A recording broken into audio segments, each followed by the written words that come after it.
ariko nta kundi nyine ihene mbi mbi ejo bundi David twicara ambwire nk'umuntu wafashe Tasha nawe akabushyira mu kiganiro David uhe nabana ntarapfa wapi ko none yemeye icyaha nabonye yaremeye icyaha ku mutwe wahireberamo byagenze gute twari twica ahantu kwa kundi n'akagatimu kwa kundi cyangwa byanane kuhagera urumva turibana ku mwenge wa danje umwe w'ipu barambwiye ati mba ndi kubumva nkumva uburyo we ati muri muntu yarakoshije rwose kubahuriza ndavuga ati kandi ahubwo mwabuze ndi yapfa urumva avuga ati ihene mbiri ko nta kundi yahoze adakunda iterambere ryacu ariko ibyo yigira byose ntabwo azaritubuze ni yare ubwo rero abantu baze tuganire dusuzana bose bari kutwumva bari mu ntara nk'uko Tasha yarabivuze bari za Ngororero bari za Nyamasheke bari za Nyagatare bari za Karongi za Nyagawayi abantu bari i Burera za Butaro abantu bari Rurindo hano ku Kirenge abari za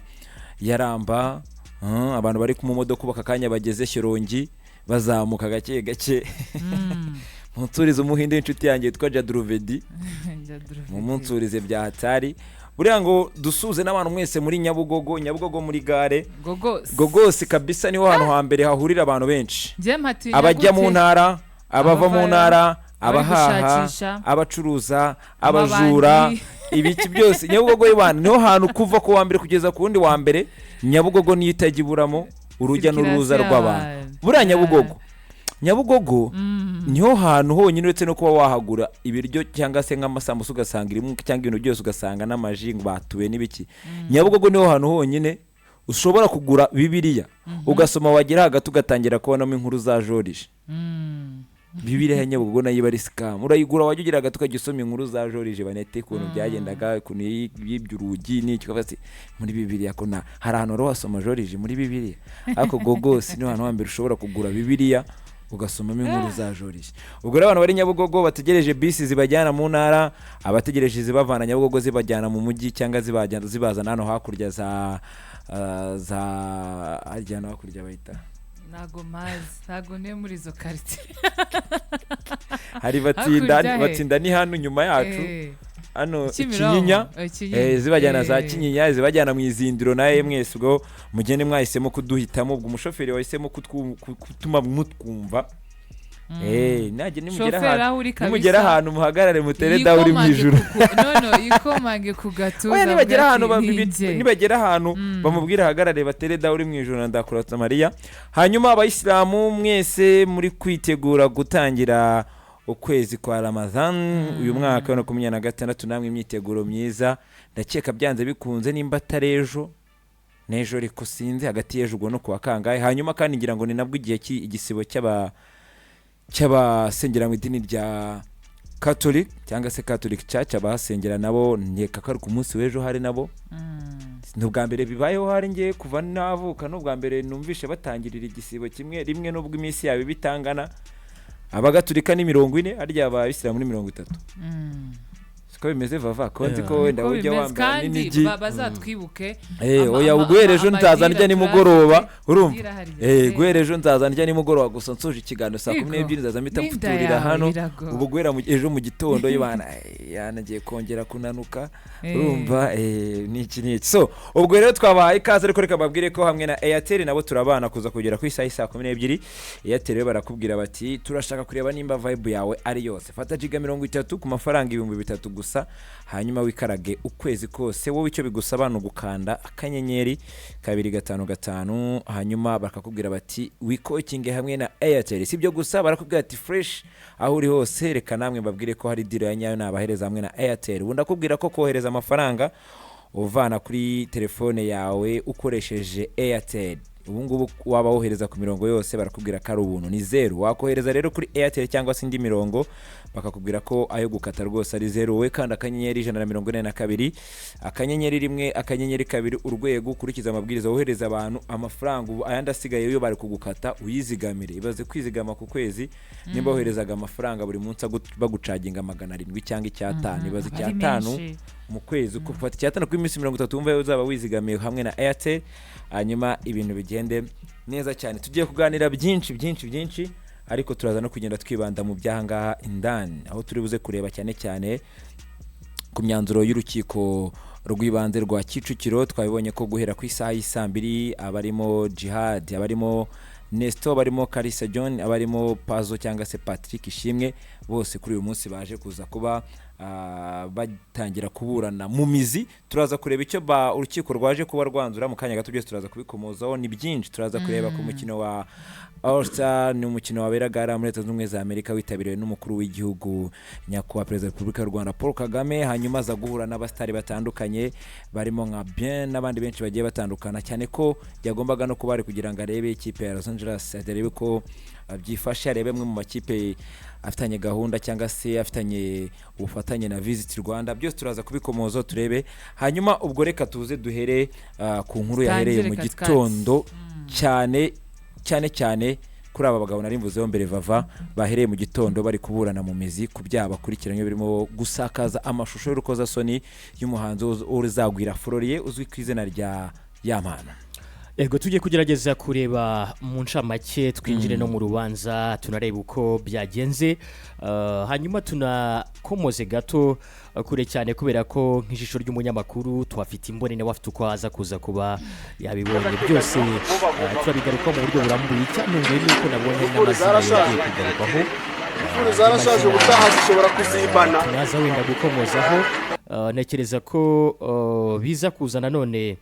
kugira andi makuru biduha cyane cyane ari hanze, adufashe rero tujyane neza ku rukiko nyirizina, turebe kuva kwitangira ry'aba bavandimwe bahageze kugera binjira mu cyumba cy'iburanisha cyangwa se nanone binjira mu rukiko nyirizina. Twinjiremo n'imbere turebe uko bimeze, byose tugiye kubifashwamo n'umuvandimwe yitwa Big Man, n'umwe mu banyamakuru bamaze kirekire rwose mu myidagaduro, igihe kitari gitoya, akaba nakunze gukurikirana cyane imanza zijyanye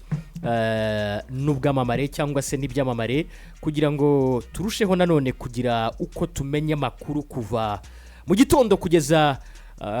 ku byavugiwe nanone mu rukiko. Big Man, uratwumva? ndabumva neza nta kibazo. Uri kutwumva neza? Natwe turakumva kandi turashima Imana. Tubanze tunagushimire uyu mwanya ubuduhaye, ni kenshi rwose tukwiyambaza kandi uwo mwanya ntabwo ujya utuburira, urawuduha. nta kibazo, ntabwo byabura, ntabwo bigorera kugira ngo wimane amakuru kandi wari uhari. Yego, urasa nk'wongera ijwi gato hanyuma tuguhe n'umwanya rwose, duhere mu rukerera mu gitondo cy'uyu munsi, kuko hari abashobora kuba bahageze mbere, ariko birashoboka ku gihe cyawe n'amakuru mba nzi neza ko twirukankanye imisozi myinshi ugerageza kuyashakisha uko yakabaye. Uraduhera ku masaha we wahagereye, hanyuma uduhe n'ishusho kugeza nyirizina abantu binjiye mu rubanza nuko byaje kuza kurangira nta na kimwe usimbutse. Murakoze cyane. Nahageze mu gitondo kare nka saa 1:50, kuko akenshi umuntu arazinduka kugira ngo tubashe gufata ishusho cyangwa se video barimo kuva mu modoka. Yego. Mbere yuko bajyanwa mu rukiko. Twageze mu gitondo, uyu munsi ntabwo byari bigoye cyane gufata video cyangwa gufotora, kuko ntabwo kuhagera mu gace ko nabo bahageze mu isaha. Yego. barabyemera, ariko bari benshi kuko hari kubera imanza, uyu munsi habera imanza. Yego. Kuri gahunda ubundi hari hariho ko kesi aba Djihad na ba Pazoman bari buburane saa 3 zuzuye, ariko byaje gutinda kubera ko bari benshi, hari abandi nabo baje kuburana ibindi byaha byabo bakoze, aho urubanza rwatangiye saa 4:58. Urumva ko hari harenze isaha n'iminota 58, hari hari izindi manza nyinshi, nibwo bavuga ko urubanza rwatangiye neza, bagiye kuburana mu mizi kugira ngo barebe niba bafungurwa cyangwa se niba bakatirwa bagahama imageragere. Yego. So uko byatangiye, umucamanza yatangiye bose ababaza niba bemera ibyaha, buri umwe amuhamagara mu izina, buri wese uko bari bahari yahakanye Kejon nawe yari yaje kuburana nubwo yafunguwe biri mu byo nabonye byatunguye abantu warumbajije gute ntibiri mu byo nabonye byatunguye abantu ariko wenda mbere yaho reka tukure kubanza ubiduha uko byakabaye tugende tukubazamo ibibazo bike bike yego Kejon yaje abantu bamwe batunguwe ariko nk'icyo ngicyo nyisobanuyeho Kejon yarekuwe mu ifungwa n'ifungurwa ry'agateganyo ntabwo bimugira umwere ko kiriya cyapa gikurikiranwaho n'ubu baracyari kugikurikiranwaho ko ntabwo ari ab'umwere yego uyu munsi rero bari baje kuburana mu mizi barebe niba koko ab'umwere burundu cyangwa mu kimwe nabwo ushobora gusanga umucamanza asanze hari ibyaha wenda cyangwa se hari bimwe mu byo ashinjwa bigaragara yasubira muri gereza uyu munsi rero nawe yari yaje kuburana ndetse bose barafite abunganizi babo nk'uko bizi Djihad we yunganirwa n'abavoka babiri rero bose batangiye ubushinjacyaha bubibutsa ibyaha bashinjwa hariho gushyira ahagaragara amashusho ukoresheje mudasobwa ndetse na internet hari no gutangaza amakuru y'urukozasoni ikindi umushinjacyaha yerekanye ko bwa mbere yampano burya ntabwo mu bantu yari yareze ntabwo yari harimo Djihad yari yareze Kejon ndetse na Pazo ko ari bo bakwirakwije amashusho ye nyuma aza kurega uwitwa Djihad bitewe n'umuntu witwa Zinda ndetse na Semuhungu yego aho ntabwo aho niho Zinda yahise aziramo bamwe baratungurwa baravuga ati bigenze gute Zinda wabijemo gute bivugwa yuko ngo byari 5 z'ijoro itariki ntabwo nyibuka neza yego ubwo Zinda bari kumwe na Semuhungu ngaho bari bicaye babona Djihad apostinze video ya yampano ako kanya uwitwa ngo Semuhungu yahise afata telefone ye afotora ifoto ariko akoresheje nk'uko wafata telefone y'umuntu ukahita ukoresha telefone none ukahita ufotora ibintu biri kugaragaramo imbere nyine okay barangije nibwo bahise bahamagara yampano bamubwire yuko nyine Djihad ari gukora iki nawe ari gukwirakwiza ya video nibwo nyuma rero nabwo nyine yampano yahise ajya kuri RIB ajya gutanga ikirego yuko no mu bandi bantu bari gukwirakwiza ya video harimo na Djihad aha rero niho navuga ko mu rubanza byaje guhindura kamo gake ko Djihad yagize ikiniga ngaho yenda no kurira aho yabwiye perezida w'urukiko ko ari kurengana ko bari kumugendaho babishaka ko ahubwo ikibazo afitanye na Zinda ngo Zinda murabizi ko menshi ishize yigeze kujya muri rehab ko Zinda atigeze ashimishwa n'ikiganiro Djihad yamukozeho avuga ati umukobwa nkawe yego ngo uherutse kubyara vuba ubwo kunywa ibiyobyabwenge paka ugiye muri rehab yerekana ko ubwo nyine ubuhamya bwabo butashingirwaho kuri Semuhungu avuga ko bigeze kubanaho mu nzu kera yego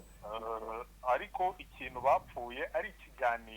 ibiganiro yakoze ubwo Semuhungu yirukanwaga muri Amerika mu kwirukanwa muri Amerika Djihad ngo yakoze ibiganiro yibaza ati se uno muhungu ko yagiye muri Amerika aciye muri South Africa niba mu gipotinga baramugarura mu Rwanda cyangwa baramugarura baramujyana South Africa aha rero ngo Semuhungu ntabwo yabyishimiye bikaba jito ari kumushinja kugira ngo afungwe ndetse Djihad n'abamwunganira berekanye ko Semuhungu nyuma y'uko Djihad afunzwe ko Semuhungu ngo yaserebuye akora ibiganiro cyane cyane ku live kuri TikTok ndetse no kuri Twitter yego yishimira ifungwa rya Djihad ko bibaye byiza batashingira ku buhamya bwabo nyine ko bafite ibyo bapfa nta kintu cyiza bamwifuza navuga ko Djihad ngo naho yarahiye avuga ko atigeze sharinga avuga ko muri groupe y'abashu bamushinja avuga ko ari groupe nyine yashinze ijyamo abantu bamukunda ndetse akanamamarizamo abantu baba bamuhaye ibikorwa byabo ngo abyamamaze avuga ko iyo groupe nubwo umushinjacyaha yavuze ko Djihad yigeze kwandikamo ko ko ariho abantu babona video ngo nziza ndetse gakora highlight za video z'ubusambanyi yari afite avuga tuzishaka mbwire yabihakanye avuga ko bitigeze bibaho yego ko ari n'umuntu umwe muri group wavuze yuko ngashaka kubona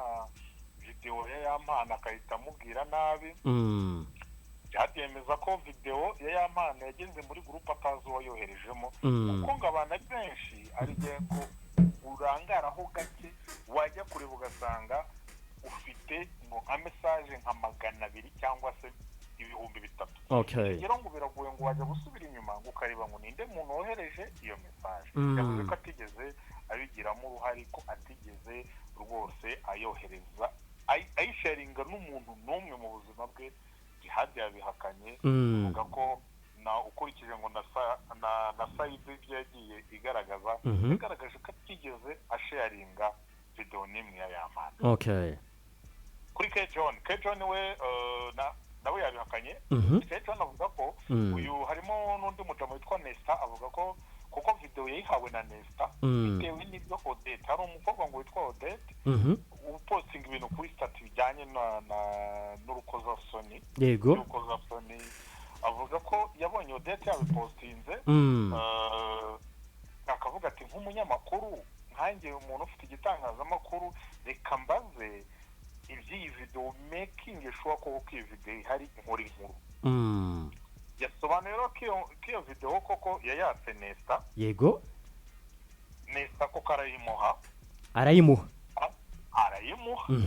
ariko avuga ko ati yayibonye akagira isoni agakubitwa n'inkuba akavuga ati ibi ntabwo bibaho. Byarangiza nyine ntagera ahantu hamwe ayijyana nyine ntagire umuntu umwe yerekana nyine muri make we yarayibonye gusa ntiyagira uwayisangiza nta muntu umwe yigeze ayiha. Okay. Gusa yemera ko yayibonye. Yego. So kuri Nesta rero Nesta wahaye navuga ko ari umuntu wenda bavuga ko wemera yuko yatanze video. Yego. Avuga ko koko video yayihaye Kejon. Ariko iyo video nawe kugira ngo yibone yayihawe n'inshuti yo mu Faransa yitwa niba nyina w'umuntu niba sinzi niba nibuka neza ndumva nyina w'umuntu. Yayihawe n'umuntu uri hanze. Ari we wayihaye Nesta. Yego. No Nesta nawe nyuma Kejon akaza kumubwira ngo uranyeretse iyo video ariko ndumva biri hano hanze. Ubwo Nesta ayiha Kejon. Abarayimuherereje. Yego. Aha rero niho byatesha impaka kuko Nesta n'abamwunganira we bo bemeza yuko atakoze publish. Nta hantu yigeze ayishyira. Bavuga ko ari share. Mu mvugo z'amahanga niho bihita bisobanuka neza ukumva nyine biratandukanye. Kuko bari kure gucyaha cyo gusakaza. Gushakaza ubwo ni share. We gusakaza ngo ni publish. Ni publish. Hanyuma kuyiha undimo. Avuga ko yasharinze nahaye umuntu. Ndabyemera ko nayimuhaye. Okay. Ntabwo ngewe nasakaje naramuhaye nyine. Ibyo bavuga mu Kinyarwanda nyine. Birekanye ko yayimuhaye gusa nta wundi muntu yayihaye. Ko kandi ibyo ngibyo yumva nta cyaha kirimo kuko n'uwo yayihaye ntawe yayihaye. So nyine nawe yiregura avuga ko atabyemera avuga ko we yayimuhaye video ayivanye ngo ku mushuti we uba mu Faransa ngo bari muri group imwe arabyandika ngo bavuga cyane aramubwira ati ko wanyeretse iyo video nawe niko yamugezeho nawe Kejon arayimwaka Kejon arayimuha Kejon yavuze ko nta muntu umwe yigeze ayiha. Hari undi rero witwa Francois Xavier we mana yangibye nyine bafashe telefone basanzemo ngo ibintu bitabaho. Yego. Harimo bimwe ntavugira kuri radio harimo ariko ngo yagurishaga video za Baritazari. Nabonye ngo hari uburyo yacaga n'amafaranga. Ego 5,000 kugira ngo agwe video ya Baritazari yagwaga mu mwaka 5,000. Hari uburyo yaguhuzaga na Sugar Mami ukamuha 30,000. Yego. Ngo kukwigisha uburyo ngo online ibihumbi nyine ni ibintu byinshi we Francois Xavier bamusanganye ariko nawe hakanye kataza uburyo video yayibonye ndetse we hano yanavuze ko ngo telefone ye ngo yajyaga yitiza ngo umukozi wo mu rugo. Yego. ngo zo mu rugo akayimarana iminsi bishobora kuba ngo ariho iyo video yavuye. None si uwo mukozi yigeze amuvuga? Oya, ntabwo yigeze amuvuga, nta nubwo yamubajijwe. Gusa yavuze ko we ariho hantu akeka ko iyo video ishobora kuba yaravuye. Kuri Pazo we yavuze ko atari we wenyine burya ngo wari ufite access kuri email. Yavuze ko hari abandi bantu batatu ngo hari manager we wa Yampano ntago aba mu Rwanda, hari n'abandi bantu babiri bo mu Rwanda harimo ngo n'umukozi Yampano yirukanye ngo yari afite telefone ngo bajye bakunda kwita ngo yitunge gaceze. Ngo rero yari afite telefone, iyo telefone uwo mukozi yajyanye n'email ya Yampano. Aho rero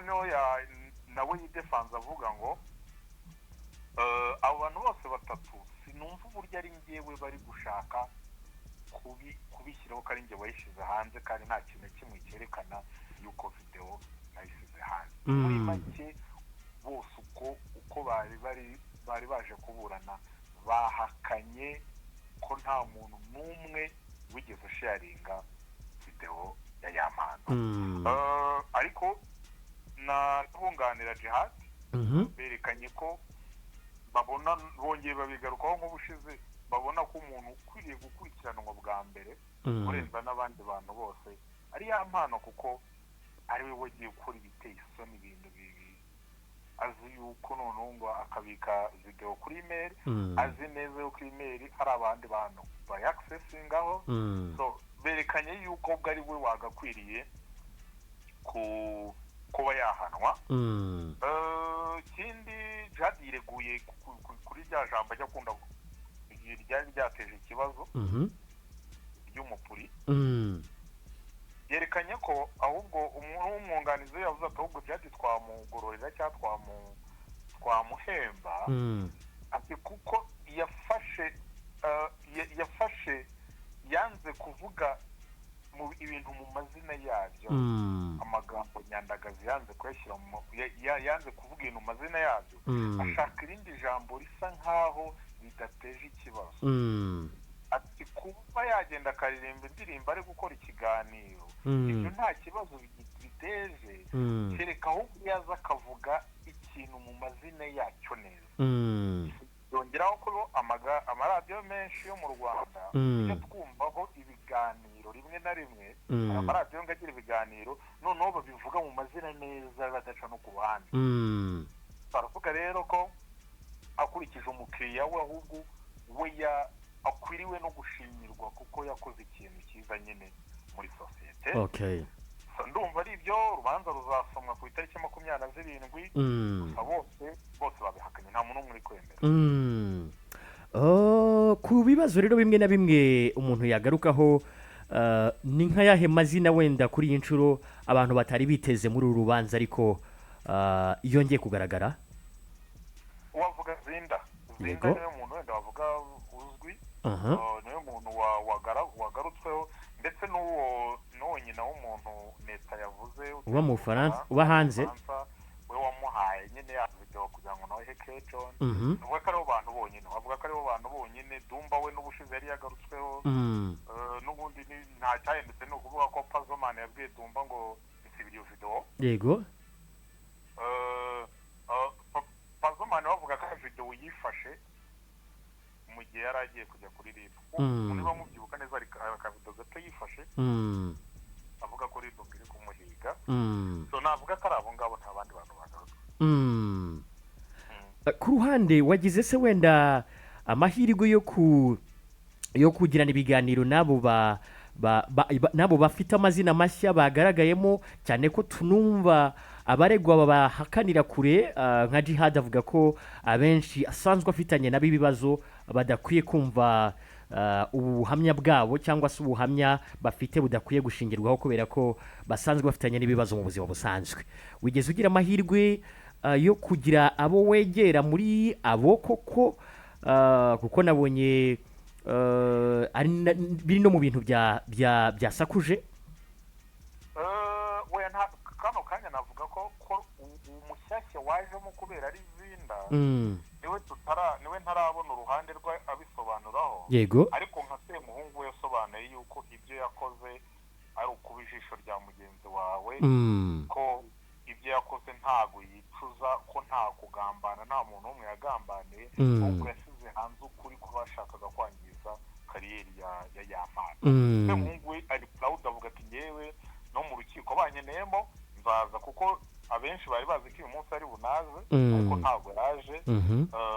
se muhungu avuga ko nta kintu kimwe yicuza ahubwo we nyine ko yakoze ibyo yabonye kuko tukiri aho ngaho n'uwunganira Djihad yavuze ko kugira ngo bamenye yuko hari undi muntu wari kumwe na Semuhungu urabona nyine iyo ugiye gufotora umuntu afashe telefone ukajya gufotoza indi haragaragayemo nyine urutoki rw'igikumwe ruriho ruteyeho verine abantu batangiye gukekera ko ari umukobwa wari uri kumwe na Semuhungu baza kumenya yuko ari Zinda kuko umushinjacyaha yamugarutse avuga ko ariwe bari kumwe icyo gihe nyine Djihad ajya gupostinga iyo video ariko Djihad yakomeje kubihakana avuga ko atigeze postinga video n'imwe inyuma y'abunganira cyane cyane wenda nka Djihad cyangwa se n'abandi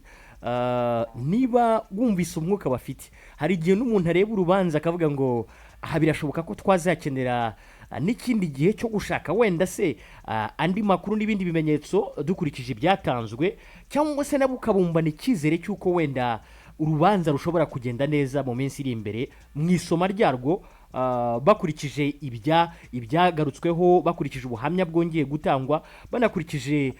imvugo z'abashinjacyaha urebye buriya mu rukiko nta muntu ujya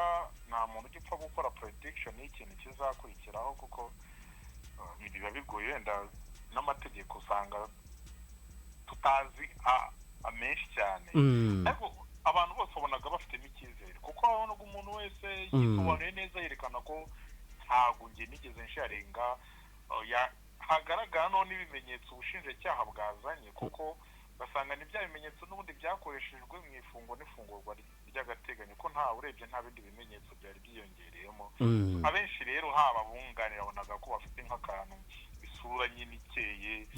nyuma y'urubanza abonaga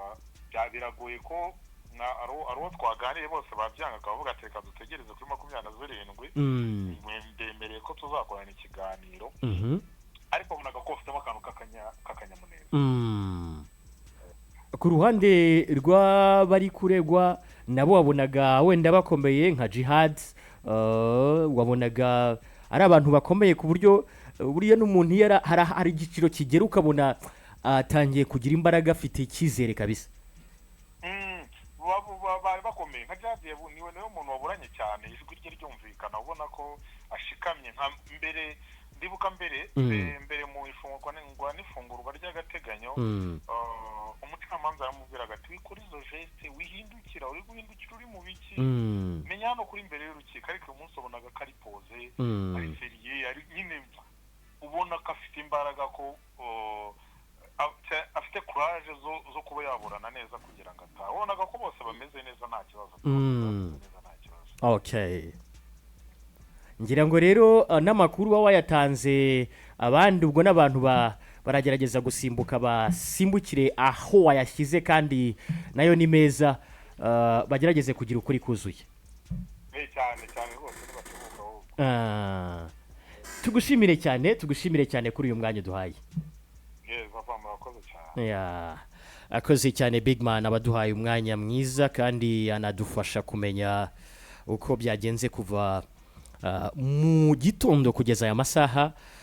nabonye abenshi bari bafite n'amatsiko yo kumenya uko bimeze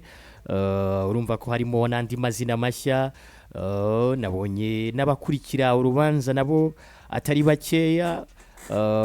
kandi banagaragaza ko bafite inyota yo gushaka kumenya uko biza kuza kurangira gusa bisa naho bigikomeje kuba ibindi kubera ko Fabulous nk'uko tubyumvise uko bwije n'uko bukeye hari byiyongera kuri urwo rubanza mpamya ko hari gahunda bari ugutegereza tukareba kizava mu mwanzuro kandi n'amatariki nayo ntabwo ari kuri ntekereza ko ariko tuzategereza tukareba ibyavuzwe n'ibyinshi nk'uko akubwiye baburanya benshi abemera ibyaha haza kuboneka rumwe agaragaza ko yayitanze nk'uko bidusobanuriye ikindi ni uko urumva uko byagiye biba ubwo urumva ku ruhande rw'abushinjacyaha busaba ko bafungwa cyangwa se bagira igihano bahabwa ndetse n'ababurana nabo bakagaragaza ko bakeneye ubutabera bakeneye kurenganurwa cyane ko bose uko bari muri uru rubanza bose baburanye basaba ko basaba urukiko ko rwabarenganura bakaba babagirwa berene mu gihe ubushinjacyaha cyangwa se abangaba babarega cyangwa se bashinza ibyaha basabye nabo urukiko ko urukiko rwakumva uburemere cyangwa se bukumva icyo babaregeye bukabiha agaciro hanyuma ngo aba bombi bakaba bahanwa nyine ku byaha bakurikiranyweho ubwo bana basabiraga gufunga imyaka 5 ubushinjacyaha bwasabiraga aba bose gufunga imyaka 5 bitewe n'uko bo bumva ko bakeneye ko icyo basabye bagihabwa ariko urumva ko n'urukiko nabwo rwagombaga kureba ku mpande zombi mbere yuko bafata icyemezo nk'uko wari ubivuze amatariki ntabwo ari kure baje gufata umwanzuro bavuga ko umwanzuro uzasomwa ku itariki 27 z'uku kwezi turimo nuko ni ku wa gatanu utaha nibwo tuzamenya noneho imyanzuro urukiko ubwo bagiye kwicara barebe bitewe no ku mpande zombi uko baburanye mu mizi kuri uyu munsi ku nshuro ya mbere barebe uko bimeze hanyuma ku wa gatanu ku itariki 27 hazaza hasomwa imyanzuro y'urukiko rw'ibanze rwa Kicukiro. Yego ngira ngo ubwo mu bidasanzwe wenda abantu bamenya ni nk'ibibiri yakomojeho avuga kuri amazina mashya twongeye gusangamo cyane cyane uyu mukobwa yagarutseho Zinda hanyuma ikindi nuko nanone na Kejon tuzi wari kuwa akaba ari hanze ariko urumva ko nawe urubanza agomba gukurikiranwa nyine yarayikuye by'agateganyo no kuvuga abagomba kujyaho bakareba kugira byanze bikunze ubwo nawe neza tuzabimenya neza mu myanzuro izasomwa ku wa gatanu ku itariki 27 nibwo tuzamenya imyanzuro neza nawe tukamenya noneho nimba yabaye umwere burundu ntatazongera kwita mu gihe abandi wenda bazabongeye kujya bagira babasubira bongera baguma kuburana mu mizi cyangwa se no kujurira bura ku itariki 27 tuzatwamenya tiki Zinda ni umuhost Zinda ni umuhost ni umuhost nawe mu minsi yashize umwaka ushize yigeze kugira gutya nawe ngira ngo babikomojeho nka Djihad avuga ko wenda ashobora kuba ari amakimbirane bafite yuko yigeze kumukoraho ikiganiro avuga ko yageze aho abatwa n'ibiyobyabwenge kugerwa hajyana muri rehab murabyuka ko yagiye muri rehab Huye bakamara igihe akongera no bakaza kugaruka kongera agakomeza so urumva ko ni byinshi birimo hano inyuma ariko bari abagabo baba bari kuri ziriya ntebe bari kureba uko urubanza rumeze babazi byose byo barimo kandi bagomba gutanga ubutabera kubukenewe no gutanga ibihano kuwo abona koko bimukwiriye ubwo ku itariki 27 z'uko kwezi kwa kabiri hazasomwa urubanza rw'aba bose uko bakurikiranywe ibi byaha byo gusakaza amashusho y'urukozasoni y'umuhanzi uwo rizabwira Floreye uzwi ku izina rya Yamano ubwo tuzamenya imyanzuro ku wa gatanu uko bimeze ibindi ubwo ngubwo nta muntu wifuriza undi kibi cyangwa se kuba ari ahantu hatari heza hadatekanye icyo tubifuriza nuko bizagenda neza bigakunda nibica mu mucyo tugasanga koko cyangwa se bagasanga koko nta ibyo byaha bitabahama bazahabwa ubutabera bafite hanyuma barekurwe bagaruke mu buzima busanzwe ariko nanone nk'uko ubutabera bari kugira ngo butangwe nibasanga koko ibyo byaha bihari nabwo nta kundi n'ubuzima ni gatere gato icyo tubifuriza twebwe nuko bagaruka vuba bagira bakongera kuruka mu buzima busanzwe n'abandi benshi bahari bari no mu bihano biri hafi kurangira bose hanyuma natwe bikanadusigira n'isomo kuko duhuriye ku kintu kimwe cyo gukoresha iyi mikro cyangwa se iyi mic rimwe rero bihari ubwo ibyo ubona bishobora kugusigira ikintu gikomeye cyane agufasha kuko nta wifuza ko yagwa habi cyangwa yajya habi biradusaba ko natwe ibyo tubona tuba tugomba kubikuramo isomo kandi ryaduherekeza tukanakomeza gufata mu mugongo abo mu miryango y'abavandimwe kuko ntabwo biba biboroheye buriya iyo ugize umuntu akaba ari hariya nawe ingaruka zikugeraho uko byagenda kose nyagasana borohereze ngayo nguko ariko bizafata umurongo bizafata umurongo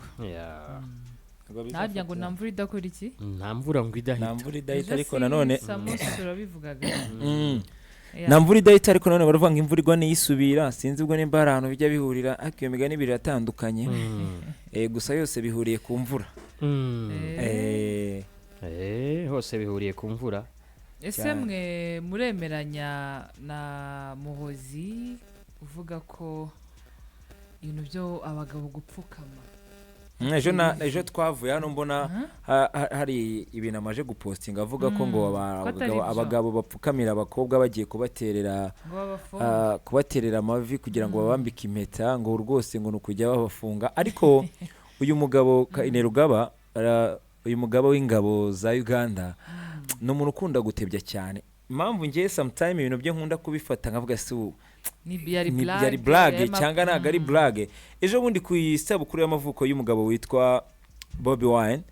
Kainerugaba yagiye kuri X yandika agaragaza ko nyine amwifurije isabukuru nziza, arangije aramubwira ati duhurire kuri hotel ahantu tugende cyane babyibazo cyane. Avuga se mu minsi yashize ko yamuhingishaga uruhindu, avuga ko amukeneye amushaka n'ibinaba ngombwa ngo azamukata intoryi. urumva ngo none ubu ngubu akaba ari kumubwira amagambo meza kuri anniversaire, akanamubwira ngo duhurire ahantu dusangire kuri hoteli nziza. Nta buryarya burimo, nta kikirimo. Uyu mugabo rero ibintu nese nyine utuntu twe yandika kuri X ubona ko yebana sometime aba ari blague, ushobora kumenya nimba ari blague cyangwa se akomeje. Urabona nko muri cyagiye cyo yakundaga gutera story ku bakobwa b'Abanyarwanda barimo ba Jolly barimo bandi, akavuga ati kuri inuza wanjye nakwica, nyuma bikaza kurangira agiye kuri Beyonce akagaragaza uburyo